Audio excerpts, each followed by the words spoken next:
Bonjour, voilà encore une nouvelle vidéo. J'espérais que ces vidéos soient définitivement arrêtées, mais la 5e vague du Covid est là et je pense que c'est notre rôle des élus de proximité de donner des informations fiables et peut-être rassurer aussi la population sur l'évolution actuelle de l'épidémie.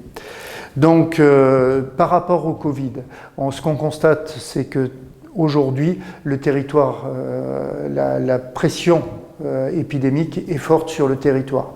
À titre d'exemple et par quelques chiffres, nous étions vendredi dernier à la même heure sur 4 personnes hospitalisées. Aujourd'hui, c'est 8 personnes qui sont en hospitalisation. Le taux d'incidence qui était de 84 la semaine dernière, aujourd'hui est passé à 121. Donc vous voyez une progression importante de cette situation épidémique. Un point qu'il faut souligner, c'est que j'étais ce matin avec M. Tarisson, le directeur du centre hospitalier Henri Mondor, qui évoquait la situation d'un cluster dans un EHPAD du territoire.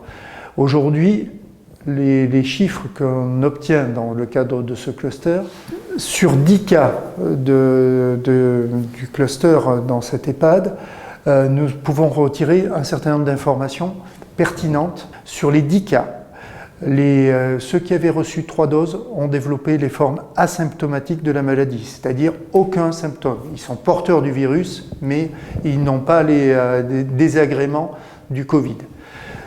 Ceux qui avaient reçu 2 doses ont développé la forme symptomatique de la maladie. Donc désagrément, mais pour autant pas situation dramatique. Le seul cas qui a développé la forme grave de la maladie, avec les symptômes et donc la forme grave, c'était un non-vacciné. Donc vous voyez, la vaccination est importante. Justement sur la vaccination, la 3e dose est maintenant obligatoire pour ceux qui ont des comorbidités en fonction de leur situation personnelle, de leur âge ou des comorbidités, mais vous avez entendu comme moi que ça allait être ouvert la vaccination à toutes les tranches de la population. Donc la 3e dose, malheureusement, est absolument nécessaire dans le cas actuel parce que ce qu'on pressent, c'est que le virus a un cycle lié au climat et qu'aujourd'hui, à l'entrée de l'automne, comme la grippe d'ailleurs, qui est un virus saisonnier, eh bien le Covid va devenir un virus saisonnier. Pour autant, il ne faut pas oublier les gestes barrières. Ça fait partie de la façon que nous avons de nous protéger dans cette 5e vague.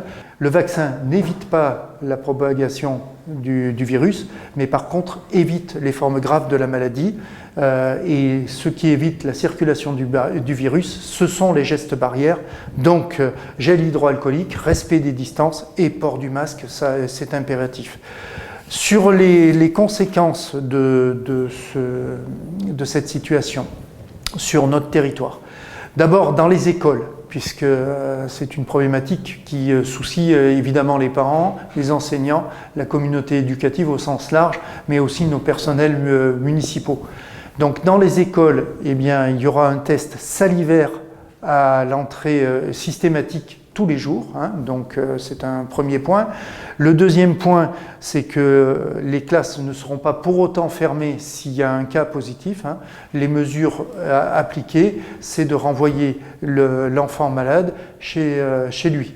Donc ça fait partie des mesures préconisées et respectées sur le territoire. Autre mesure qui impacte à la fois la ville d'Aurillac comme le territoire de l'Aqaba, c'est les réceptions dans les ERP, les établissements recevant du public. Donc là, contrôle du pass sanitaire, port du masque et contrôle des jauges et bien sûr gel hydroalcoolique à l'entrée.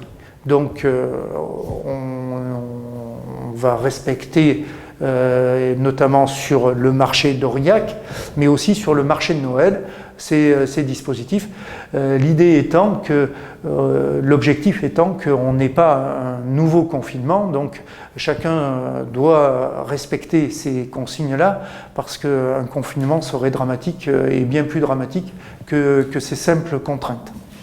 Sur les conséquences aujourd'hui pour la ville d'Aurillac notamment, c'est que tout ce qui était prévu en termes de moments de convivialité, notamment les vœux au personnel, les vœux aux personnes âgées, les vœux économiques, aujourd'hui, bien, le contexte fait qu'en janvier, nous ne pourrons pas les assumer parce que cela risque de créer un cluster.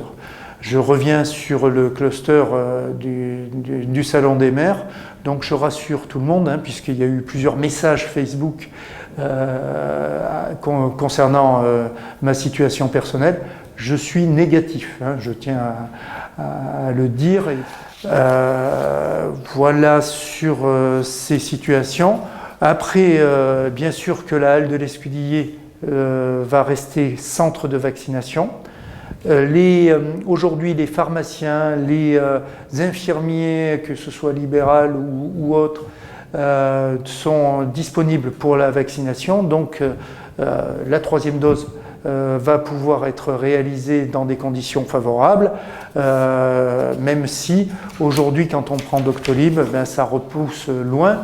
Mais en tout cas, ceux qui ont des contraintes de passe sanitaire se prescrivant, aujourd'hui peuvent se faire vacciner de façon très facile, sachant aussi que l'ARS m'a confirmé la disponibilité des doses.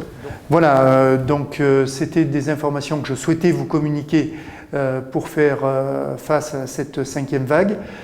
Je vous donne rendez-vous pour une prochaine vidéo la semaine prochaine pour faire le point sur l'évolution à la fois de l'épidémie et peut-être des mesures qui pourraient évoluer en fonction du contexte sanitaire. Je vous souhaite un bon week-end et bon courage.